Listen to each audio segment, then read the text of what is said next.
বন্ধুরা বাড়ি থেকে বের হয়েছি হাসপাতালে শরীরটা ডাক্তার দেখানোর জন্য। তো বের হয়ে গেলাম গাড়ি নিয়ে, আস্তে আস্তে যাইতেছি একটু। আমরা যেখান থেকে বের হয়েছি সেইখান থেকে আমাদের হাসপাতালটা মিনিমাম 12 থেকে 14 কিলো দূর।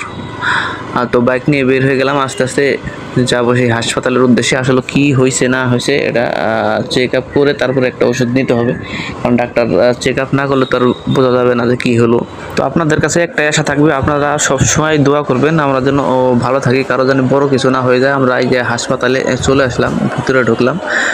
ঢোকার পরবর্তীতে আপনার সিরিয়াল লাগাইছি, লাগানোর পরে এখন বসে আছি, আমরা অপেক্ষায় আছি কখন আমাদের সিরিয়াল নাম্বারটা ডাক দিবে। ডাক দিলে আমরা ভিতরে চেক করে রিসিপ্টটা নিয়ে যাব।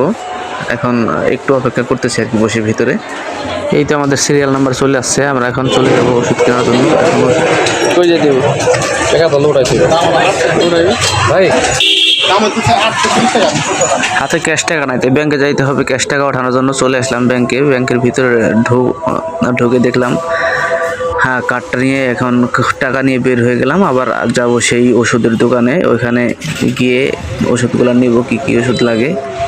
আর ডাক্তাররা দেখে রিসিপ্টগুলো দেখে ওষুধ আমাদের দিয়ে দিল, যা টাকা হয়েছে ওই হিসাব করতেছে। এখন আমরা টাকাগুলো তাদেরকে দিয়ে ওষুধ নিয়ে এখান থেকে বের হয়ে যাব।